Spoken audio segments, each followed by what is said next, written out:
It's Mike again, Mike Yao with Savage Kingdoms role-playing game and Fire in the Head Productions.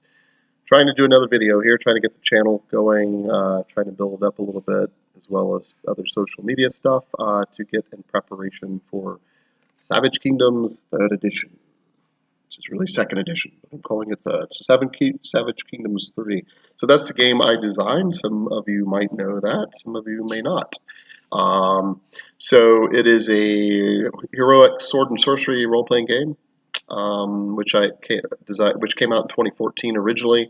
Then we had a reforged edition, which is kind of like a 1.5 edition, which unified the two main books. And then we're about to do a third one. So we're playtesting. Currently in the playtesting phase. We look at putting it out, kickstarting it around April or May of next year, possibly March. Might go a little sooner. So playtesting has gone really well so far. People have really gravitated to the streamlined game mechanics without losing any of the robustness of the original system.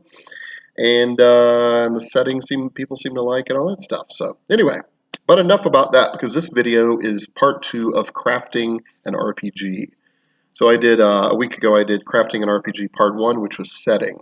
So that was setting stuff. So if you haven't seen that, go check it out. Where I cover what you want to consider when if you're creating, writing an RPG, a tabletop RPG in particular, things you want to look at about settings. But this one is part 2, mechanics. So this is crafting an RPG mechanics.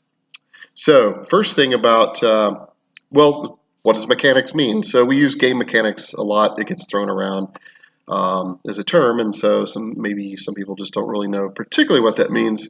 But it's pretty much what it says. It is the mechanics, the mechanism which drives the game system. So some people will call it a game engine, but game mechanics is the skeleton, the skeletal figure behind the flesh and blood of the game. So it holds everything upright and allows it to exist. Remember, it is a game, so there are game-isms involved. So I gravitate mostly to role-playing games as an actor. That's the other thing I do besides dabbling in game design, is the storytelling process and having a character telling a good story, a collective story, using improv technique and all that kind of stuff.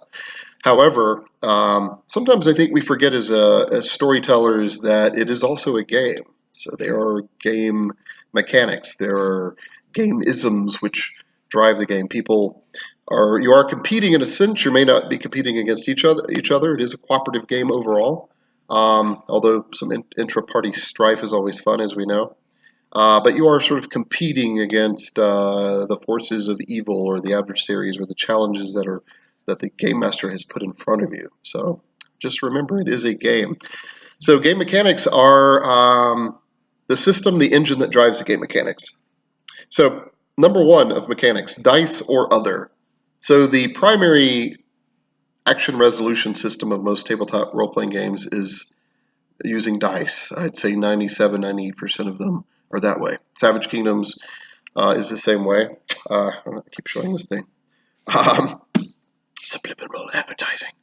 So this is a D20. This is a giant D20 made of foam. I just like having it next to me on my that desk here. So D20s are well known for role-playing games. Dungeons and Dragons first presented those back in 1974. I've been playing since '79, so dating myself there. I don't really play D&D quite as much anymore. I love D&D 5th edition overall, running it for after-school classes and for RPG camps.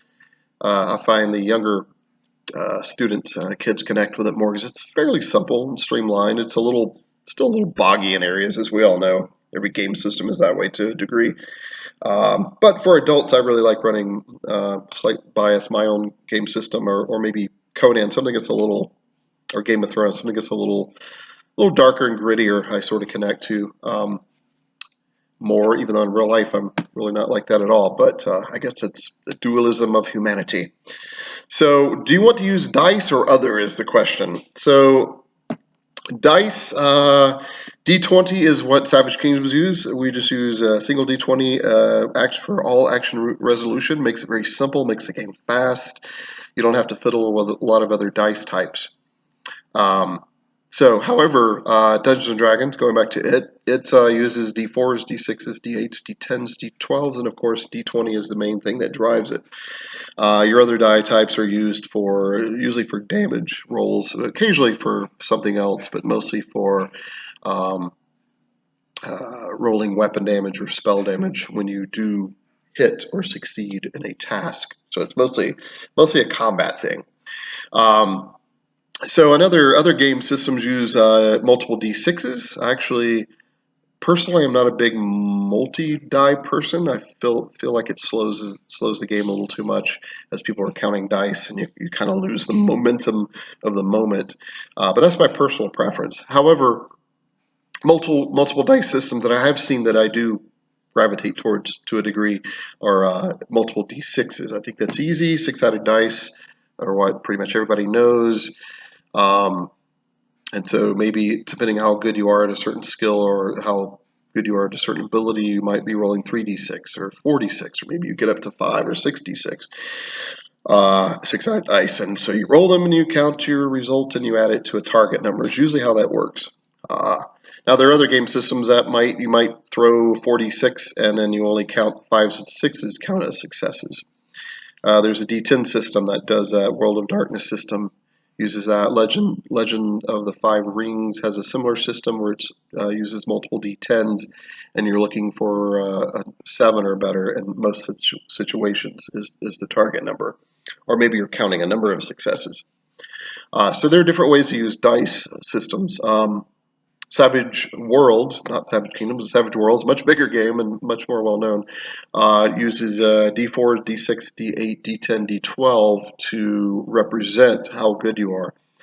For example, in certain game systems such as Dungeons and Dragons, Pathfinder, Savage Kingdoms as well, there is a modifier that adds to your die roll. So, for example, say you're really good at something, that might be a +7 modifier that you would add to the D20. And again, you're trying to hit a target number. So if I roll a 12 and I'm +7, then that's a 19. That's most situations. That's a good. If the difficulty level or difficulty class is 15, you succeed. If it's a 20, you would have just missed by 1. So that's the typical way of doing the dice systems, that you're trying to get a target number or you're trying to count a number of successes. So what are ways of doing non dice systems? Well, there is a game called Amber. Amber Diceless role-playing game doesn't use dice at all. It has no random number generation uh, thing at all. It's all based on role-playing. It's all based on, and combat. It's based on cards. It's based on what maneuvers you do. So it's very free-form.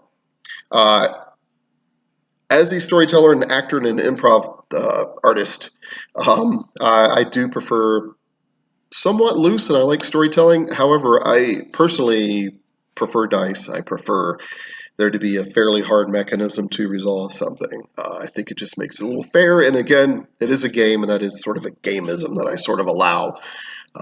So my personal preference is to use dice, but to kind of keep it fast and kind of keep them behind the scenes and not make the dice upstage the story.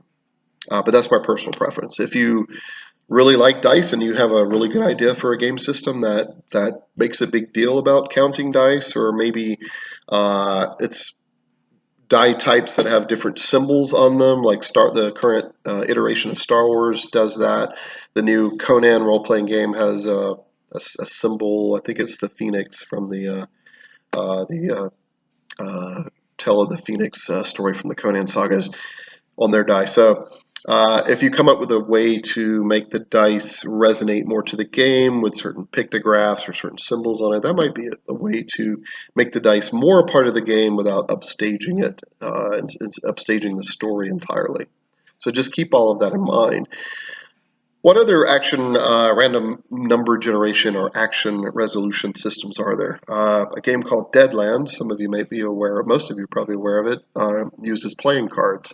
It's set in the Old West, so playing cards is kind of like a representation of guys sitting around playing poker, like I said in the first video. I think I even did the same voice.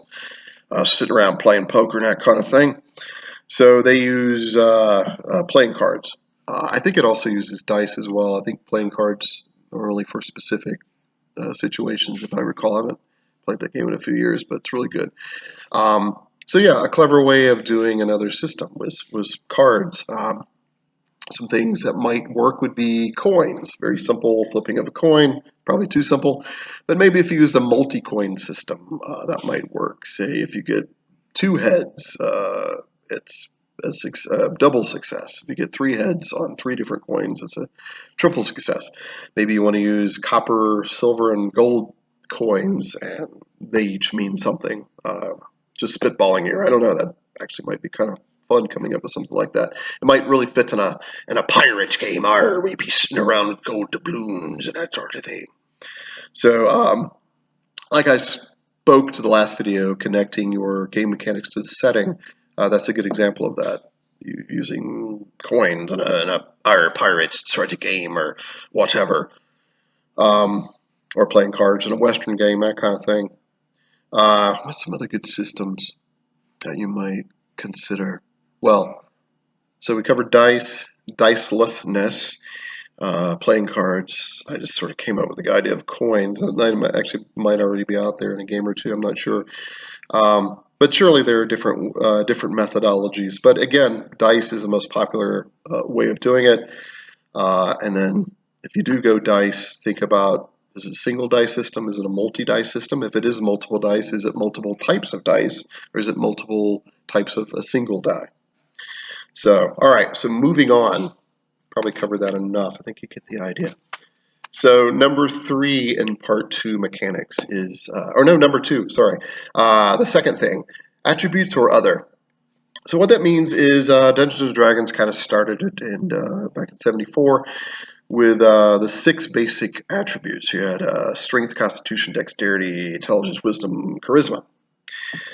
Savage Kingdoms, I started with 10 attributes, and then through playtesting it narrowed down to 8, and then I just eventually just said, what the heck, I'm cutting it down to 6, because that seemed to get all the ideas across. So we have in Savage Kingdoms agility, physique, vigor, intellect, magnetism, and willpower. And those are pretty close to the D&D ones. I just came up with some different names just to be a little different. Or to express the idea a little bit further. So the idea here is, do you want to use a system with your typical attributes, which represent your raw talent, how strong you are, how smart you are, how fast you are, how agile, etc., how charismatic or whatever, how wise or willful you are? Or, as I've seen a good example is in the A Song of Ice and Fire role-playing game, it doesn't have attributes. It's all skills. So if you want to be really good at melee combat, you would, and I think it's all d6s as well. So you would put, if you had a 3 in it, that means you would roll 3d6 whenever you made an attack in melee. If you have a specialty, we call them specialties in Savage Kingdoms. I'm not sure what they're called in Song of Ice and Fire. It might still be specialty or forte or specialization. Anyway, something like that might give you an extra d6. So if you were good at melee combat, but you were specialized in a spear or a sword, you may get an extra die for that. And that's represented in Savage Kingdoms by specialties giving you another +1. It's represented in, say, D&D with proficiency modifiers, that sort of thing. So other games kind of mirror that. So if you were wanting to play a really strong big guy like the Mountain and A Song of Ice and Fire, how would you do that with just a straight skill system? Well, I think the way they do it is they have a talent system, which I also use. A lot of game systems uses talents or feats or disadvantages or advantages or edges or perks, whatever they call them. It's kind of the same thing, same concept. So you would take, I don't know what the name of it is, but it's like increased strength or improved strength or something like that to represent that your character is just naturally stronger, and you get to use that bonus in certain things when you're trying to lift things, or if you're wielding a heavy weapon in battle or something like that. Or maybe there's a talent called super agile or hyper agile, or maybe there's a talent that's called super clever or super smart. So that would be a way to get around your basic raw attributes, is that to have a system that you buy a talent, you buy an edge that gives you that. Otherwise, most games just stick with the not always 6 attributes. I've seen games with just 3. I think. I think Legend of the Five Rings has 5, because I think they're all based on the 5 elements of Japanese mythology. Hey, kitty! My little kitten's playing down at my feet. She's very cute, so if she appears on video, then that is an added bonus. Right now, she's just down there playing with stuff, pulling focus, of course, as always. So yeah, I was even looking at designing a system that was just 3 attributes: mind, body, and spirit. So and then you can do specializations within. So I'm still kind of toying with that. I might use it for some game down the road, down the row. What did I say? Down the line at some point.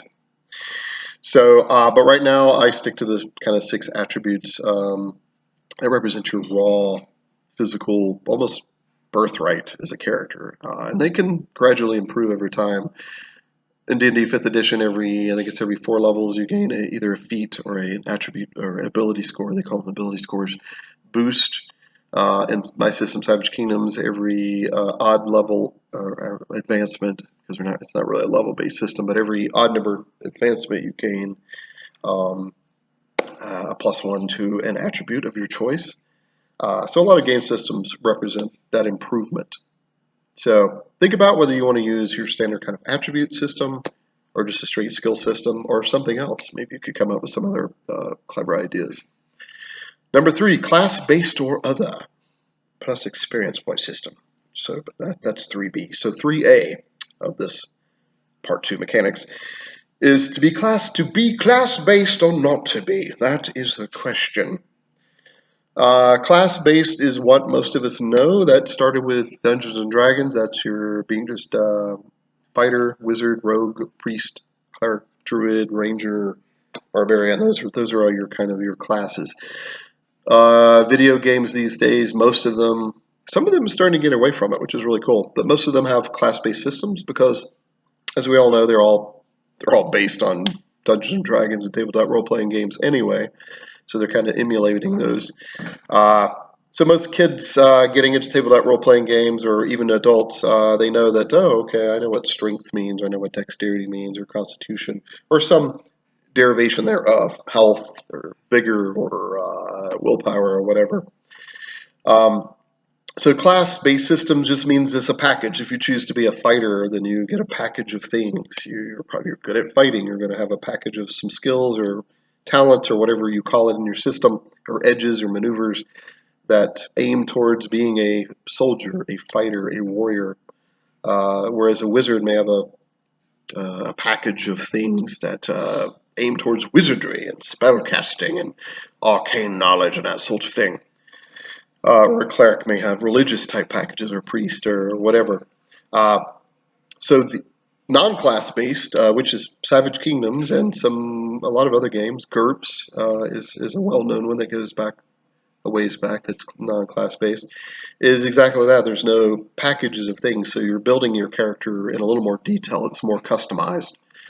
But you can still aim that way. So if you want to build a warrior, or a type of warrior, because there are different types of warrior. Let's say an archer type warrior.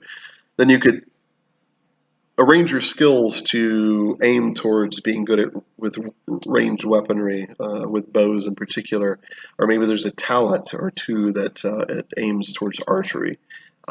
You can do this in Savage Kingdoms. By the way, we don't have not a class-based system, but there are things called life paths. So a life path is basically just a character concept. It's just you look at the character sheet. You need a quick reference and go, oh, this person is a noble warrior, or noble knight, or maybe even a noble wizard, noble-born sorcerer. So life path is just kind of a key word in Savage Kingdoms, kind of a quick form to kind of let you know what type of character that is.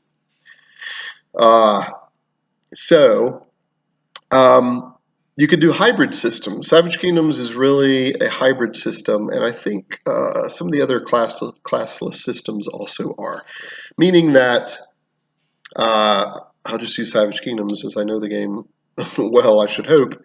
If you want to, certain cultures and races in Savage Kingdoms do kind of aim you towards a certain life path or class.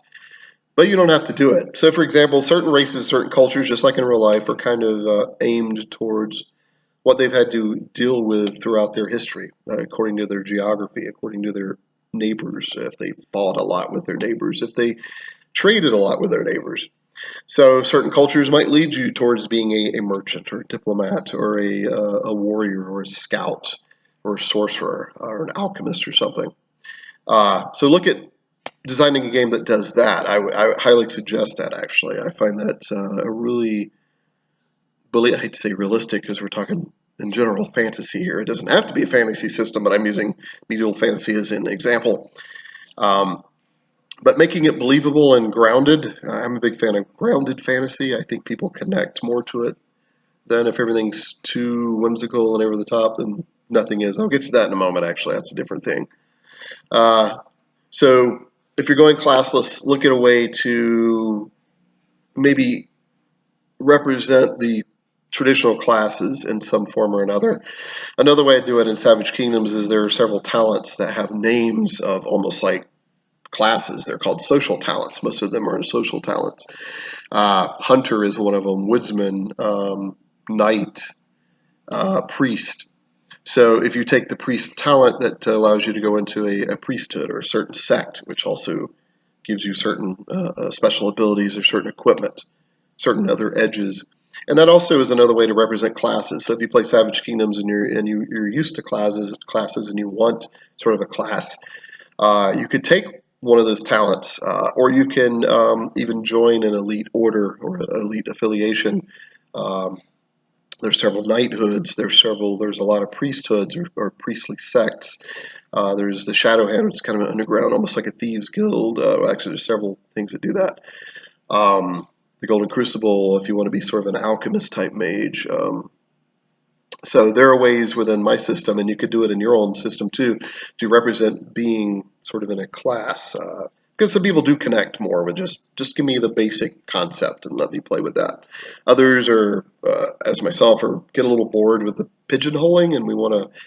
I personally like playing sort of generalist characters. You might have one or two focuses, but in that way, when you're sitting around the table in a game session, you're not always bored. You know, you're in the diplomatic scene, and maybe your character can finally contribute to that instead of I'm just the big barbarian and all I do is fight things. That could be kind of boring because then you're only really connecting to the combat scenes, and that's in a good tabletop role playing game, that's only about 30% of the game, in my opinion. So look at ways to, if you're not going to use classes, and classes are a good way to go. Look at other ways to do it otherwise and possibly pay homage to classes. Okay, so 3B of that is experience point system. So the standard way, because I say that because D&D started it back in the 70s, and a lot of video games emulate the same thing, but experience points. So when you earn a certain number of points, you gain the next level or advancement or whatever the terminology you want to use. So you get 1,000 XP, whatever your system is. It could be really stripped down to a small amount of points, which is what I use. It could be a massive amount. You gain 10,000 points and you get this. It doesn't really matter. The points just represent getting to that milestone. More on that in a second. So in Savage Kingdoms, you simply earn 1 experience point per hour of gameplay. I just find it kind of simple. If you play for a 4-hour session, you gain 4 XP. But then everybody votes for the best role player of the evening to gain a bonus point. So we do a secret vote at the end of the game session. In this example, if everybody got 4, then the person that got the bonus point got 5. So it's a nice little extra bonus for staying a character, doing some really cool ideas, that sort of thing, or just being a good sport and just connected to the game most of the session. So that's one way of doing it. And the tiebreakers go to the game master, by the way. So in Savage Kingdoms. But you can do your system however. You can strip it down to really low points. To me personally, big numbers just don't mean anything. So I always wondered why is it 10,000 points? Why can't it just be scaled down to 1,000 or 100 or 10? So look at ways, it's fine using the big numbers, but just think about what they really mean, and if they're necessary. Some systems do not use XP systems. They use what a lot of people call a milestone system or a hallmark system, meaning that when a certain thing happens in the campaign or in the storyline, that's a hallmark or that's a milestone, and that's when you level up or advance. Um, excuse me. Some systems do not even have a leveling system. Now, Savage Kingdoms, I kind of do. I don't call them levels, I call them advancements. So every certain amount of XP, the first advancement's 10, the next one is 20, and then it goes 35, 50, 75, etc. Just to give you an example. And when you hit those milestones or those markers, then you gain 5 more skill points, you gain 2 or 3 talent points to spend on talent. One of your attributes goes up every other time you advance. Your renown goes up every other one, and you gain +1 to your luck every advancement.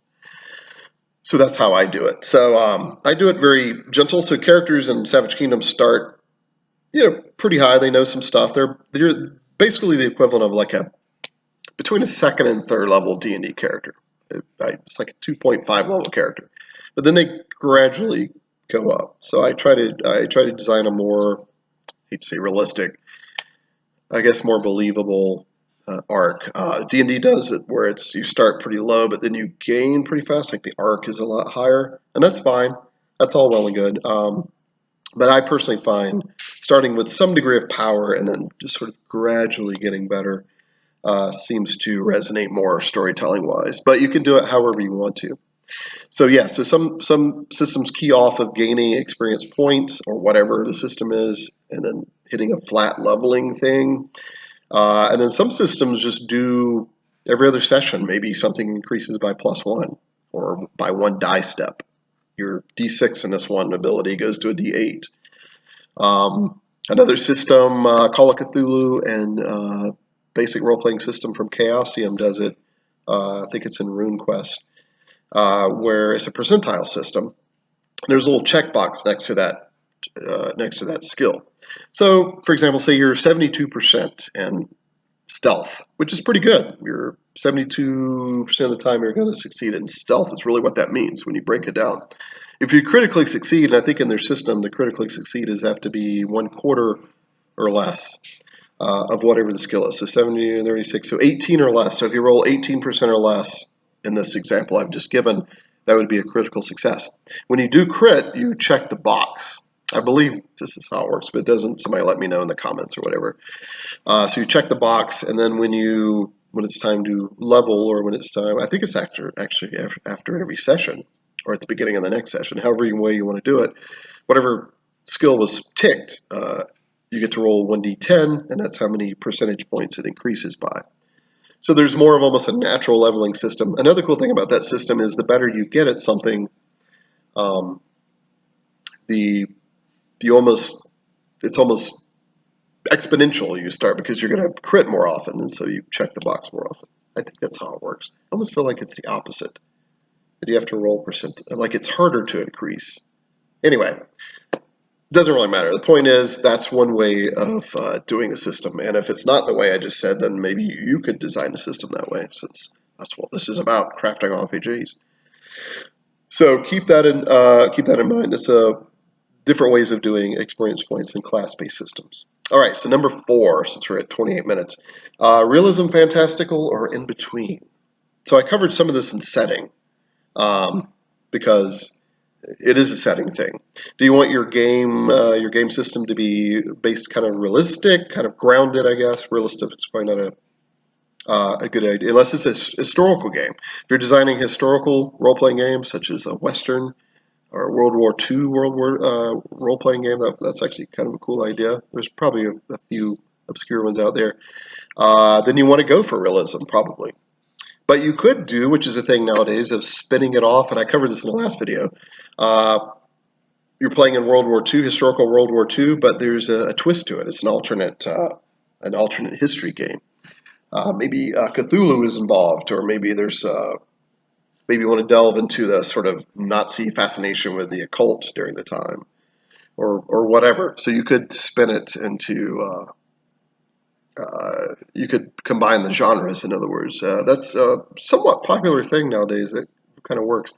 And the reason why I touched on the last video, but I'll say it again, is because with all so many game designers and so many authors have, I mean, millions of stories have been written and novels based on hundreds of genres. But the point being, there are billions of stories, millions of stories, but there's only hundreds of genres really and subgenres. So if you do the math there, you're eventually just kind of repeating yourself. Maybe your story's slightly different, your character's slightly different, but you're still really telling very similar stories. So that's why I think that this combination of genres is kind of a big thing. People just trying new things. I think it's really cool for the most part. It works out really well. So think about if you want your game to be realistic or grounded. If it's fantasy, you can ground. Savage Kingdom's fairly grounded. The reason I do that is because when something magical or mystical or supernatural happens, I want it to be a big deal. I want it a bigger deal anyway. May not still be a big deal, but a bigger deal than say Dungeons and Dragons or something that's a little more high fantasy. So think about what you want it to be, or somewhere in between. I mean, you might want it to be whimsical and fantastical. And the reason why this is in the mechanics part is because you need to design mechanics to support that. So if you're designing, say, a hyper-realistic Western game, I'm talking Western United States, back in the old settlers' time, the gold rush times, the land rush times, etc., dealing with the Native American tribes, etc., the railroad systems going through. So do your research on that. If that's what you're going for, research it well. Google is your friend. God forbid, books, tomes, and that sort of thing. All this stuff is at your disposal to do some research, and they come up with some really cool mechanics. Like I said, the card-based system for Deadlands works well for a Western.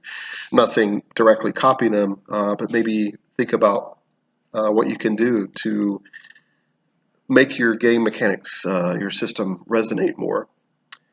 Maybe since there's 6 shooters, use six-sided dice. Maybe I don't know. I could come up maybe some cool ideas if with another video. But right now, this is kind of an overview.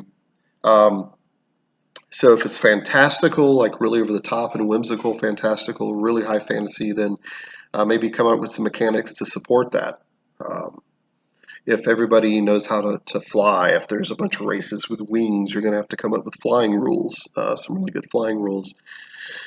There's a tendency nowadays to kind of do minimalistic role-playing game design, and that's all well and good.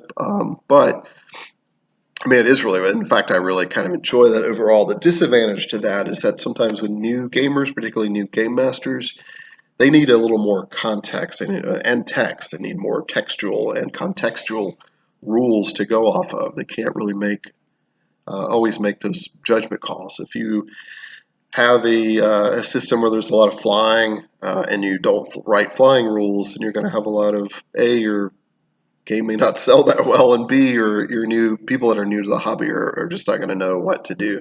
So at least design some sort of structure within there of like how flying works in a three-dimensional setting.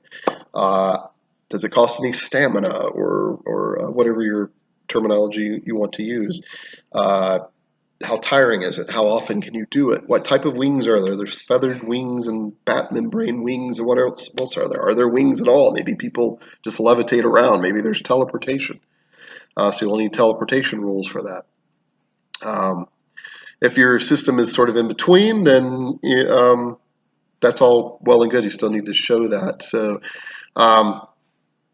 in an in-between system, my suggestion is whatever is particularly fantastical or super high-tech, if it's a science fiction game, make sure you support that. Or the opposite of that is make sure you flesh out pretty well the game design of the more grounded parts of your game, and the fantastical part or the super high-tech rare part of the setting or mechanics, leave it almost more open. In other words, you don't have to quantify everything. I touched on this in the last video in Savage Kingdoms in particular. I'm going to use this I know I keep blah blah bringing it up, but it's because I know it. I should hope.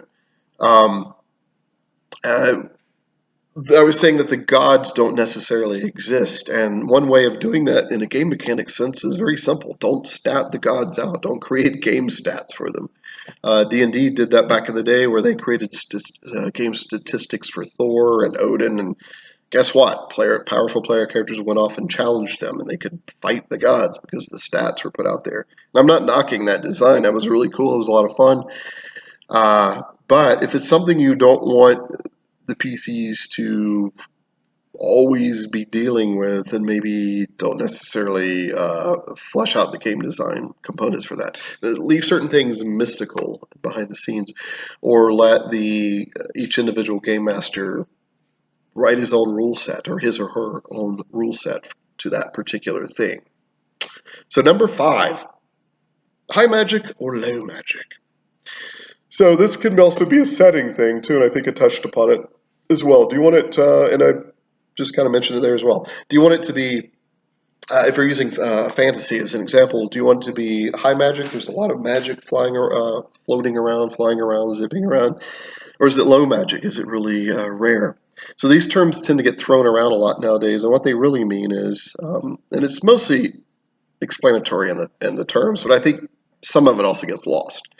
So high magic means things that are, and I think this is quantifiable.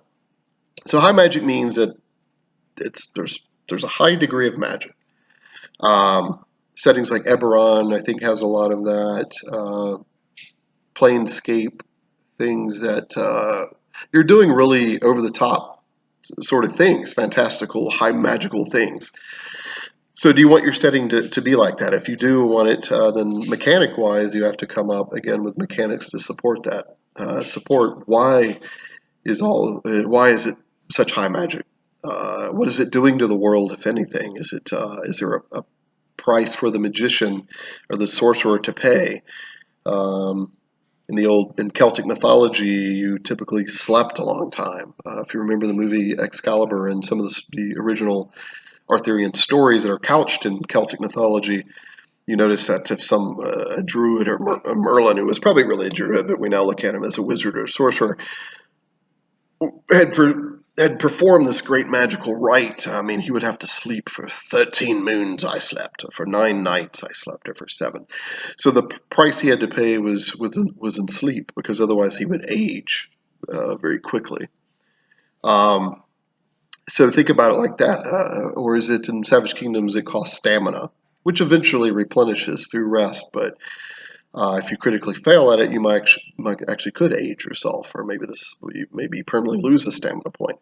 So look at ways to, if you are high magic, what are the prices? Are there prices at all? If there's no price at all, then you're now looking at a really, really whimsical fantasy.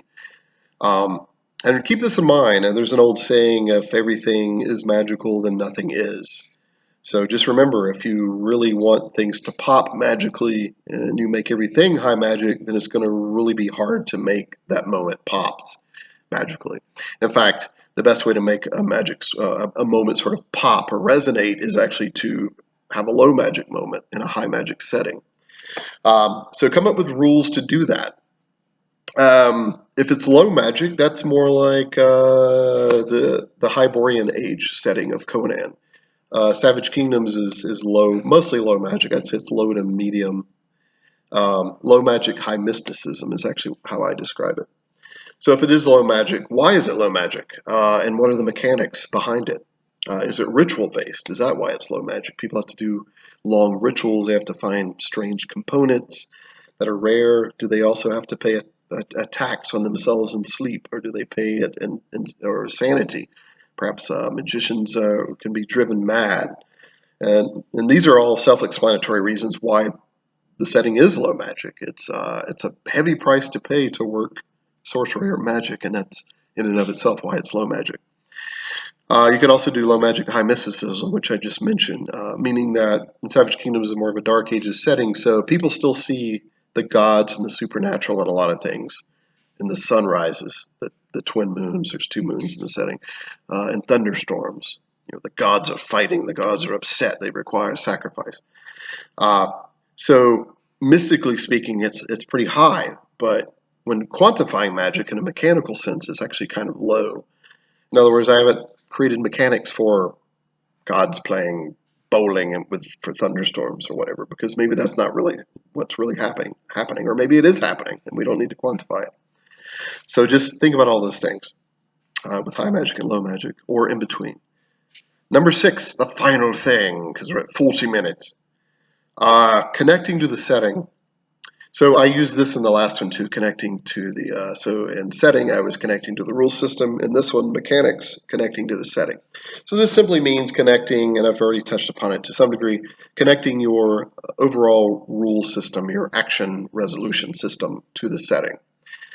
And so this is just to reiterate, if you're using a card system for an Old West game, or a card system for a Vegas game, maybe you want to create a casino life game about high stakes gamblers, and every night at the casino, what the tricks are they doing. That's actually kind of a cool idea for a role playing game, or at least a detailed board game with some role playing elements. So that way you could use a card system to sort of simulate and resonate and emulate that setting that you're trying to do. If you want a immersive role-playing game, which is what I try to go for the most part, use dice that don't upstage the setting. So kind of keep the dice in the background. That's again why I chose to go with a single D20 system, is that it computes very quickly. It's all kind of a behind the scenes thing. You're not making a big deal about counting dice for 45 seconds, pulling focus from the story. So if you're wanting an immersive, particularly action-based game, that you may want to make your game mechanics a little more seamless behind the scenes, where they're not quite a big deal. A good example of that is the core fate system, where it's just d6s with the symbols, the plus minus symbols. You're using aspects and stuff. But basically, that's what it is. You're telling a story. You're using an aspect. The game master is presenting a challenge, and you're overcoming it. And maybe you have to make a die roll. And if it's a plus or minus, that means it's a beneficial thing happens, or a negative thing happens. And that's just very a simple way of describing it. But that's a good way of mechanically supporting a more open, sort of almost improv-based game with a simple, somewhat structural, but mostly behind the scenes dice system or action resolution system. So yeah, so find ways to connect your mechanics to the setting so that it all sort of blends together. One supports the other, and one begats the other, as I've said before. So I think that's about it. I've rambled on enough at 42 minutes now. So I hope you guys enjoyed it. If you made it to the end, hopefully you got some stuff out of this. That was Crafting an RPG Part 2 Mechanics. I might do a Part 3. I don't know. Maybe I'll do something else. I'm going to go on vacation the next couple of days, so I will be out for a good week or so. So I hope you guys enjoyed. Subscribe, like, share, all that nonsense on YouTube. Like I said, trying to get this channel going. Check out Savage Kingdoms if you can. Check out the Facebook page. There's a website too, but it's really old. I haven't updated it in like 3 or 4 years. Hopefully we'll get a new one soon for the new edition. Yeah, so thanks a lot, guys, and I will talk to you soon.